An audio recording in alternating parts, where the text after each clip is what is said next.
4 मूर्ति जमीन से 4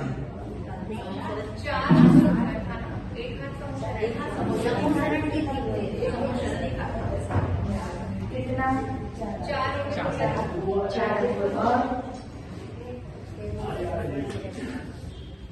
जब भगवान को केवल ज्ञान होता है तो भगवान जमीन से 5000 धनुष 5000 धनुष ऊपर चले जाते हैं, ऊपर हो जाते हैं। हाँ, कितने? जब केवल ज्ञान होता है भगवान को तो उनका शरीर ऐसे हवा में ऊपर 5000 धनुष ऊपर इतना पहुंच जाते भगवान। समोसा तो जमीन से खाते और भगवान कितने ऊपर है? 5000 धनुष। 500 नहीं, 5000। 500 धनुष नहीं, 5000 धनुष क्या पहुंच जाते ऊपर। अब समोसा लगेगा, अभी तो भगवान पहुंचे हैं, अब समोसा लगेगा पूरा समोसा। अभी समझो बताती हूँ। तो भगवान को केवल ज्ञान होता है तो केवल ज्ञान के कितने अतिशय होते हैं?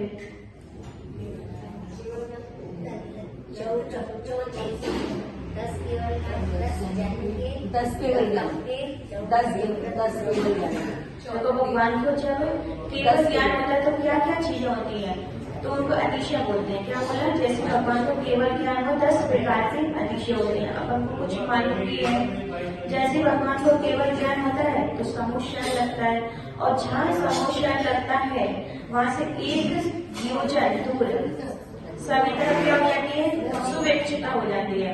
वहां के 1001 योजन में जितने भी जीव हो गए, मनुष्य हो गए, कुछ भी हो गए, सब सुखी रहते हैं।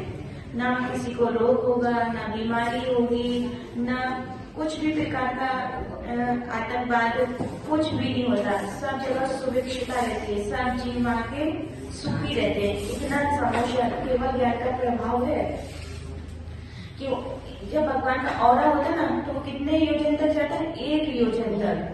1 योजन तक उनका ऑरा रहता है कि इतने योजन तक जितने भी जीव है सब सुखी रहते, उनको किसी भी प्रकार की कोई भी परेशानी समस्या कुछ नहीं रहती, सुखी रहते। ये एक अतिशय है। दूसरा अतिशय अपने कल देखा था कि भगवान जमीन पर नहीं चलते, आकाश में चलते। तीसरा अतिशय मैंने देखा था भगवान भोजन नहीं करते, केवल ज्ञान हुआ फिर भोजन का त्याग, चारों प्रकार के आचरण का त्याग। और जैसे केवल चौथा अतिशय, जैसे केवल ज्ञान होता है भगवान के ऊपर कोई प्रकार का उपसर्ग नहीं होता। दीक्षा के पहले हो जाएगा उपसर्ग।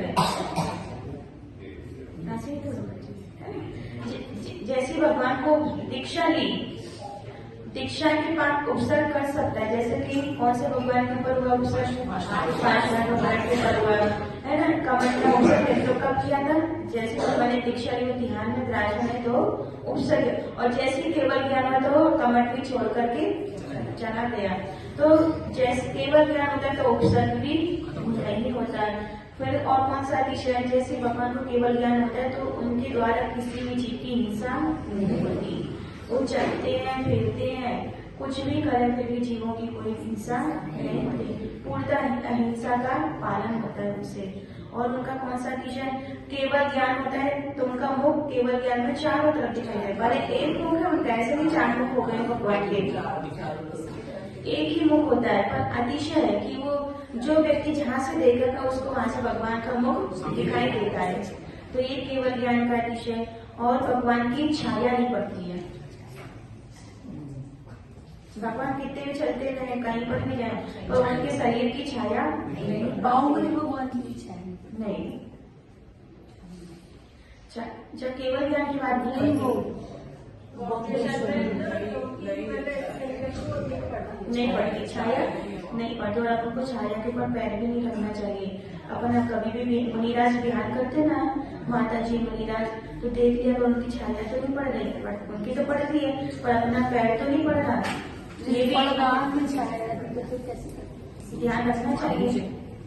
उनकी छाया छोड़ करके ये भी पाप लगता है, अपन उनकी छाया के ऊपर पैर रखते हैं। तो ध्यान रखने का। कभी महिला पाठ प्रक्षालन करके चले जाते हैं तो उनके पाठ प्रक्षालन के प्रकरण तय कर लेते हैं, तो ये भी क्या है अभिनय है, दोष लगता है। तो अपन को क्या करना चाहिए, ध्यान रखना चाहिए सब चीजों का। और क्या है, भगवान का जब केवल ज्ञान होता है फिर उनकी पलक नहीं झपकती, आप पलक हो जाते हैं, अनिमेश बिल्कुल भी पलक नहीं झपकती। और जब अपन को केवल ज्ञान हो जाए तो सारी विद्याओं के स्वामी हो जाते हैं, फिर ऐसा कोई भी ज्ञान बाकी नहीं रहता जो हमको ना होता हो, सारा ज्ञान उनके पास होता है, तो सारी विद्याओं के स्वामी हो जाते हैं। और क्या होता है केवल ज्ञान होने के बाद, आपको कुछ याद आ रहा है?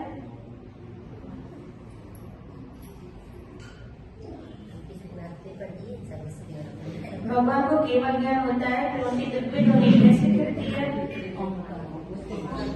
ना उनके घोट हिलेगे, ना तालु हिलेगा, ना कंठ हिलेगा, कुछ भी नहीं हिलता, बिना उसके उनके दिव्य ध्वनि उनका उपदेश होता है। और क्या होता है मतलब आवाज कहाँ से, ध्वनि कहाँ से निकले, शरीर से। सर्वा ओम कम कर ध्वनि कलम, तो आप बताता बोला अभी तो कंठ का जो लगता है पर उस उनका कंठ का कुछ भी नहीं, उसके बिना उनके सर्वांग से ध्वनि निकलती है। और उनकी जो ध्वनि निकलती है वो अक्षरात्मक होती है कि निरक्षरात्मक,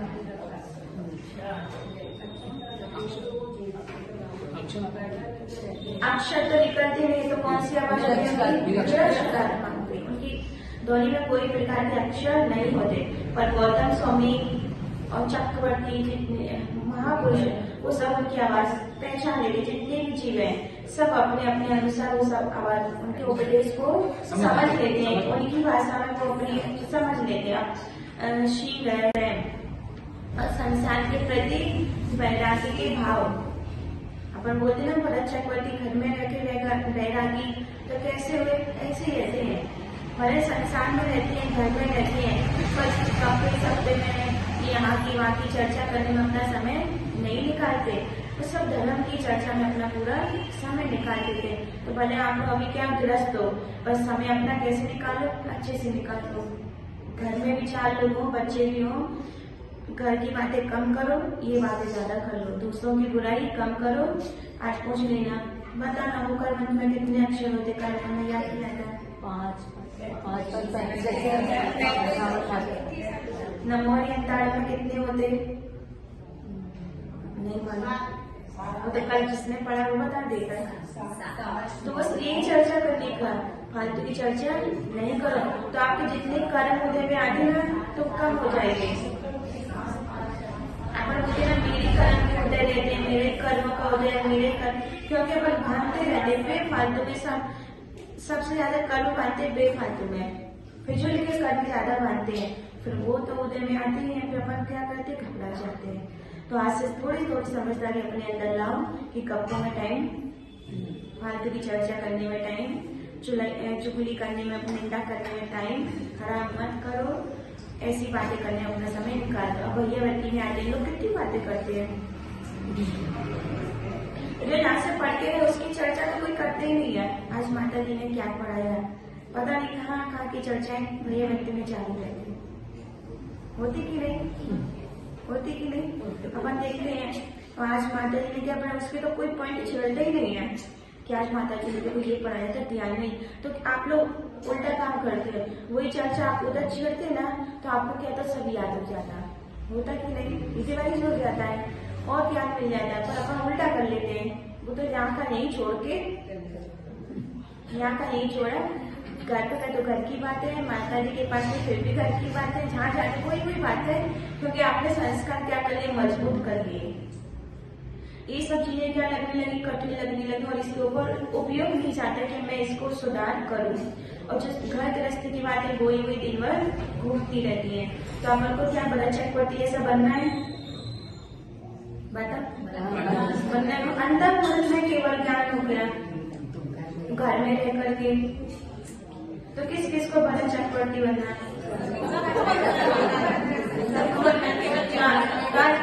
भरत चक्रवर्ती ऐसे होना भी पड़ेगा, है ना। सोचने से नहीं बनते, बोलने से नहीं बनते, करने से बनते हैं। जो करोगे तो पाओगे, क्या करोगे तो पाओगे, सोचने से मिलने वाला नहीं है। तो अपन सबको बड़ा चक्रवर्ती होना है तो घर में बैरागी होना सीख लो, घर में ज्यादा मोह रखना छोड़ दो, कम कर दो, धन पैसा से धन कम करना छोड़ दो, मोह करना छोड़ दो, ज्यादा किटी पार्टी को घूमना छोड़ दो, क्योंकि वहां पर भी जाके क्या चर्चा चढ़ती, यही तो सब बातें चलती हैं जो अपने कर्मों को बढ़ा। चक्रवर्ती बनना है तो कहीं पर भी जाना, उसने पूरा दिग्विजय यात्रा की थी, 6 खंड को जीता था, 60,000 वर्ष लगे थे, फिर भी वो वहां पर भी रहकर के धर्म ही करता था। क्या करता था? धर्म करता था। अपन यहाँ से घर जी आए तो भी बीच में कितने पाप कमा लेते हैं, कमाते कि नहीं, बहुत पाप कमा लेते हैं। और उसने 60 खंड को जीता तो भी पुण्य कमाया, धर्म करते करते। तो अपन को क्या करना है? ऐसे प्रवचन सुनना सिर्फ कान से सुन के जाने का काम नहीं है। प्रवचन सुनना मतलब अपने अंदर कुछ परिवर्तन लाना, वो है प्रवचन सुनने का काम। वरना तो क्योंकि जब अपन प्रवचन सुनते वो अपनी धारणा में आ जाए तब वो देशना का काम करेगा, और ऐसे प्रवचन सुना तो कभी देशना में काम नहीं रहेगा। जब अपन नरक में चले जाते ना तो नरक में सम्यक तो उत्पन्न कराने के लिए क्या काम आता है? देशना लड़की काम आती है। नरक में गए तो बहुत से जीवों को नरक में भी तो केवल ज्ञान हुआ, वो सॉरी सम्यक दर्शन हुआ ही नहीं, नरक में लेके तो जाता नहीं, सिर्फ छायिक समय दृष्टि के सम्यक तो लेके साथ में जाता है, बाकी कोई जीव सम्यक तो लेके नहीं जाते। फिर भी अपन देखते वहां पर भी सबको सम्यक की उत्पत्ति हो जाती है, तो कैसे होती है? वहां तो कोई धर्म भी नहीं है, कुछ धर्म के कार्य स्वाध्याय कुछ नहीं कर सकते, फिर भी उनको सम्यक की प्राप्ति हो जाती है। तो कैसे? देशना लड़की से, जो इस समय आपने सुना था और अपनी धारणा में संभाल के रखा था, छोड़ा नहीं था, छोड़कर सुना, घर गए सब भूल गए, ऐसे काम नहीं। माता जी तक रूम तक भी नहीं याद रहता,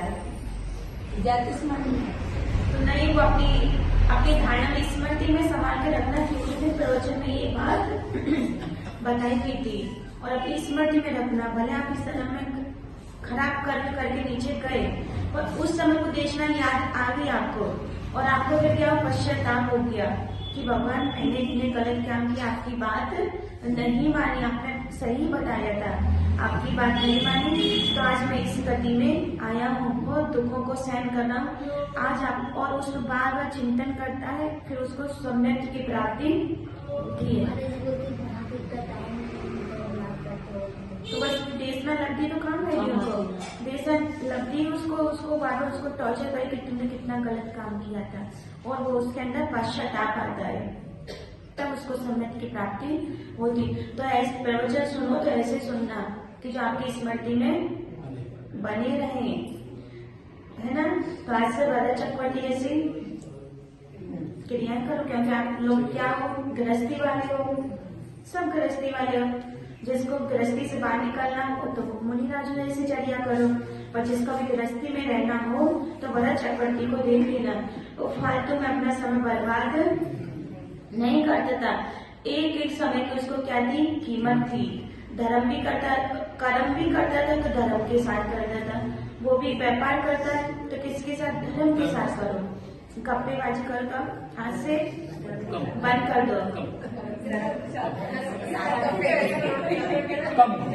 गौतम के 500 चेले थे उनके, तो वो तो अपने चेले में मस्त है, उनको दूसरे के पास जाने की क्या आवश्यकता है ना। तो इंद्र देखता है यहाँ तो इनकी खुद ठाट वाट लगा है, अच्छा शासन चल रहा है, तो ये दूसरे के पास क्यों जाएगी? पर सौदामिनी को तो भगवान के पास लेके आना था, तो उसने युक्ति लगाई। जब इंद्रभूति गौतम का उपदेश चल रहा था, व्याख्यान चल रहा था, तो वो वहां जाकर के बैठ गया, और बैठने के बाद उनका व्याख्यान पूरा हुआ तो इंद्रभूति बोलते हैं कि किस किस को शंका है वो अपनी शंका मेरे पास रखिए, उसका शंका का समाधान होगा। तो सौदामिनी जो था इंद्र, वो रूप को बदल के बैठा था ब्राह्मण के रूप में, तो वो खड़ा हो जाता है और बोलता है मेरे मन में एक जिज्ञासा है, मैं अभी एक विद्वान गुरु के पास से होकर के आया हूँ, उनका व्याख्यान सुन करके आया हूँ, पर समझ में नहीं आया, इसलिए मैं आपके पास आया हूँ। आप इतने ज्ञानी हो, आपकी बुद्धि तीक्ष्ण है, बहुत अच्छे और नाम सुना है, इसलिए मैं आपके पास आया हूँ, आप मेरी जिज्ञासा का समाधान करो। तो बोलते बोलो आपकी जिज्ञासा क्या है। तो बोलते उस विद्वान गुरु ने बताया था कि क्या बताया, शत दृष्टि, सम्यक दृष्टि और शुद्ध दृष्टि, सम्यक दृष्टि, शुद्ध दृष्टि और सत दृष्टि। तो ये मुझे समझ में नहीं आया।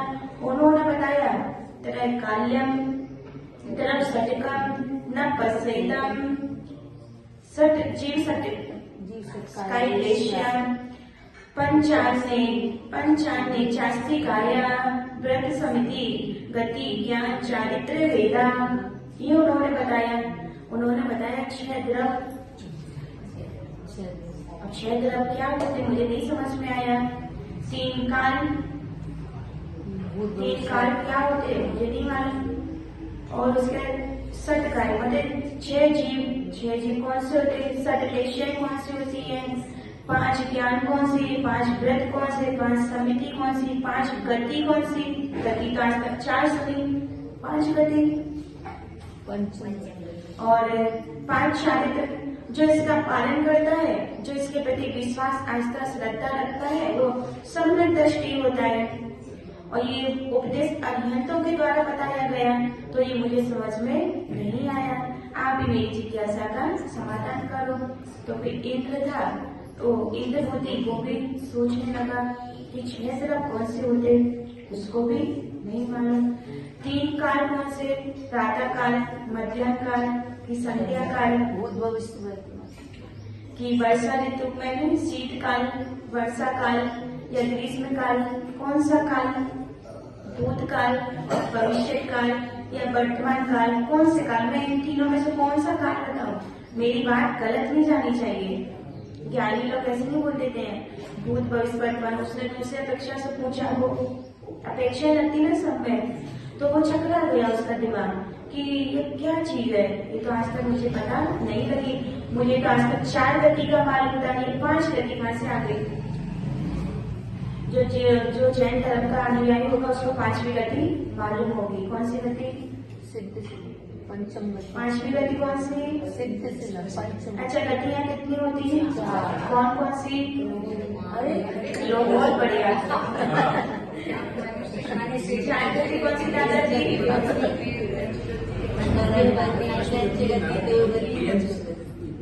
नरक गति, गति, पहली नरक गति, देव गति, दिनेश गति और मनुष्य गति, हो गई चार गति। पांचवी गति होती है सिद्ध गति। कौन सी, सिद्ध गति, जहाँ से वापस कभी लौट करके नहीं आते हैं। तो वो अब उनको तो नहीं मालूम, वो तो सब ब्राह्मण थे, दूसरे कास्ट अपना धर्म का पालन कर रहे थे, तो उनको नहीं मालूम, चकरा गया कि पांचवी गति कौन सी सब। तो बोलते मैं तुम्हारा उत्तर तुम्हारे गुरु के सामने ही दूंगा, चलो उनके पास मुझे ले चलो। तो सौदामिनी को तो वही चाहिए था कि मेरे साथ चले, तो चल रहा। चलते चलते चलते चलते कहाँ पहुँचते हैं, समोशहर में। समोशहर में 20 सारी सीढ़ियाँ हैं। तो इंद्र क्या बोलता है, मैं तो बहुत थक गया हूँ, अभी तो चढ़ के आया, थक गया है मैं, अब चढ़ने वाला नहीं हूँ, तू ही चढ़। तो अब बता 20,000 सीढ़ी चढ़ने कितना टाइम लगेगा। अच्छा आप गिरनार से जाओ, कितनी सीढ़ियाँ हैं, 10 कितना टाइम लगता है। अंतर्मुहूर्त नहीं बोली, अंतर्मुहूर्त नहीं, मतलब समोसन में जाने वाले लोगों को अच्छा वैसे नहीं लगेगा। अपन गिरनार से जाए, अंतर्मुहूर्त में चले जाए, कैसा लगेगा, उनको विशेष सिद्धि प्राप्त होती है। ऐसा हो जाए गिरनार से जाए, अंतर्मुहूर्त में काम हो जाए। हमारी मॉडर्न चाची जी एस्केलेटर तो ऐसी वहाँ पर होता है समोशहर में। ऐसे तो अपन नहीं जा सकते, पर समोशहर का अतिशय होता है। अंतर्मुहूर्त में से सब प्लेटफॉर्म में खड़े होते कैसे पहुंचे एक साथ, ऐसी वहाँ पर काम है। ऐसा लगेगा कि अंतर्मुहूर्त में आप 20,000 सीढ़ियाँ चढ़कर पहुंच जाते हैं। तो पहुंच गए और सबसे पहले क्या मिलता है, महानिस्तार। सबसे पहले 20,000 सीढ़ियाँ चढ़ने के सबसे पहले आता है महानिस्तार, क्योंकि ये तो अपने सीढ़ियां चली, अपने समोसे में अंदर प्रवेश नहीं हुआ, तो प्रवेश कौन करेगा? जो सम्यक दृष्टि होगा वो ही करेगा। पर अभी गौतम कौन थे? क्या दृष्टि है, दूसरी मान्यता को पालन कर रहे थे, मानने वाले थे। तो मान स्तंभ को देखा, और मान स्तंभ में ऐसा प्रभाव होता है कि उसको देख करके अपना मान गलित हो जाता है। क्यों हो जाता है? क्योंकि मान स्तंभ बहुत ऊंचे होते हैं, और जो विवेकशील होता है ना, थोड़ा वेद विज्ञानी होता है, तो वेद विज्ञान से देखता है मैं अपने ज्ञान का क्या मान कर रहा हूँ। ये देखो 3 लोग के नाम कितने ऊपर विराजमान है, तो इनके ये सबसे बड़े हो गए, मैं तो बहुत छोटा हूँ। और क्या होता है? मान अपना गलित हो जाता है। तो जो अनंतानुबंधी कषाय थी, जो अनंत भवों को बांधने वाली कषाय थी, वो सब मिट जाती है, और सम्यक दर्शन में परिवर्तित हो जाती है। ऐसे दूसरे गुरुओं का आशीर्वाद मिल जाता है। अपन जब गुरु के लिए, देखो गुरु से जुड़ने के लिए 4 बातें होती है, या तो भैयावती कर लो, तो गुरु से जुड़ते हैं। और बिहार में साथ में चलो, जो बिहार में साथ में चलता है सबसे ज्यादा जुड़ता है। और आहार में, जो हाथ में साथ में तो जुड़ता है। और एक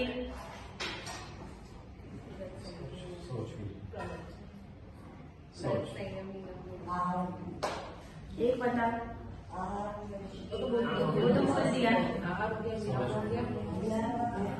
आहार ज्ञान और भैया व्यक्ति। एक बचा, एक होता है संघ सेवा से, संघ की सेवा से जो जुड़ता है वो गुरु के अपने आप करीब आ जाता है। उसको फिर ये नहीं देखना पड़ता है गुरुदेव मुझे देखे, तुम कहाँ से भी गुरुदेव तुम्हें देख लेते हैं और सामने से बुला भी लेंगे। पर अपन क्या करते हैं? गुरु हमें देख ले, वो देख भी ले तो क्या होगा? कुछ नहीं होने वाला। तो जुड़ना तो ऐसी 4 चीजों से, गुरु से, संगों से जुड़ना चाहिए। तो उनका अपना आशीर्वाद में बरसता है। आप कहीं पर भी हो, घर पर भी हो, तो भी उनका आशीर्वाद बरसता है। तो ऐसे जुड़ो, उनको परेशानी पहुंचा करके जुड़ो मत कि वो मुझे देख ले तो आशीर्वाद मिल जाए, तो ऐसे नहीं। तो ऐसे कोटे में होता है। जो आरिकाओं में प्रमुख कौन है? चंदना। उस समय कौन थी? मामी साहब भगवान की प्रमुख आरिका चंदना। प्रमुख उनका श्रावक कौन था? प्रमुख श्रावक राजेश्वरी। त्रियंश में कौन था प्रमुख? त्रियंश में तो ये जाते हैं वहां तक और वंदना करके वापस। बाकी जितने लोग होते हैं सब अपने स्थान से क्या करते हैं? नमस्कार करते हैं। तो गौतम स्वामी में पहुंचे, सब कुछ हुआ, फिर भगवान की दिव्य रंगी ली, तब लाभ प्राप्त हुआ। आया समझ में? है ना? चलो अब टाइम हो गया है अपना होमवर्क किताब वो पूछने का, ठीक है? और हाथ उठाना सब लोग, ऐसे नहीं बोलना, ठीक है? आदिनाथ भगवान को केवल ज्ञान कितने समय में हुआ था?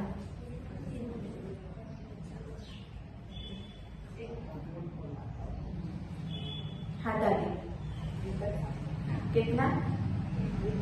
खड़े होकर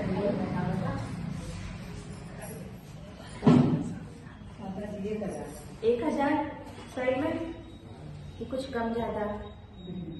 कौन से भगवान को? क्या जितना भगवान को?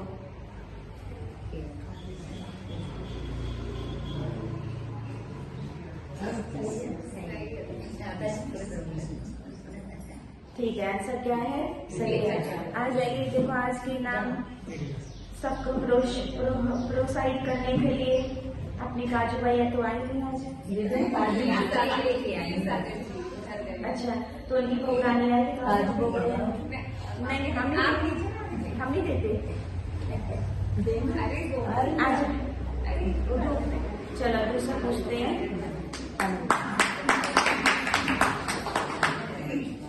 देखना नहीं, किताब कॉपी बंद श्रेयसनाथ भगवान और अनंतनाथ भगवान को केवल ज्ञान कब हुआ था? देखो नहीं, देखो श्रेयसनाथ भगवान, अनंतनाथ भगवान।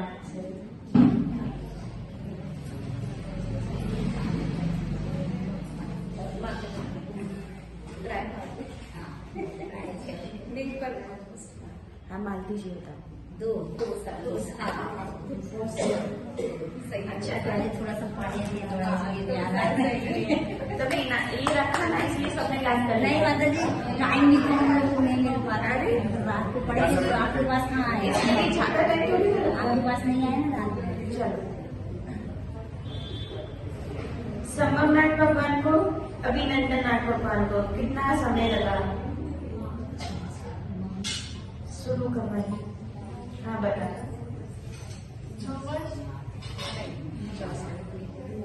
संभवनाथ जी, अभिनंदननाथ जी। हाँ भैया। 4 साल। नहीं गलत है। हाँ बच्चों, किसको? और अभिनंदननाथ भगवान को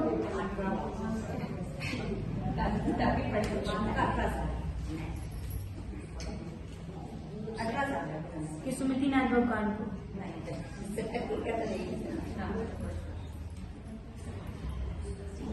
बता कितना? 14 और 18 वर्ष। कितना? संभवनाथ भगवान को 14 वर्ष और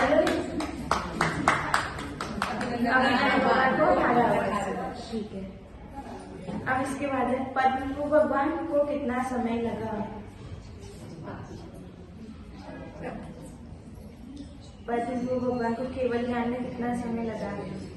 हाँ बता। पद्म को 6 महीने। 6 महीने। ये तो मुझे काफी में पढ़ के नहीं आई। और लास्ट है आपको 5 तीर्थंकर का बताना है, किसका कितना समय लगा? आपको जिसका याद है उसका बता देना है। 24 में से 5।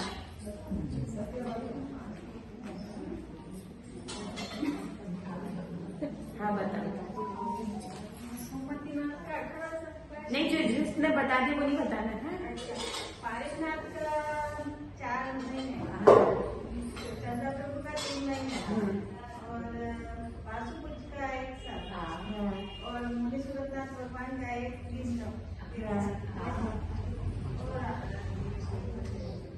महावीर स्वामी का 12.5 वर्ष। बहुत बढ़िया। नहीं, बताया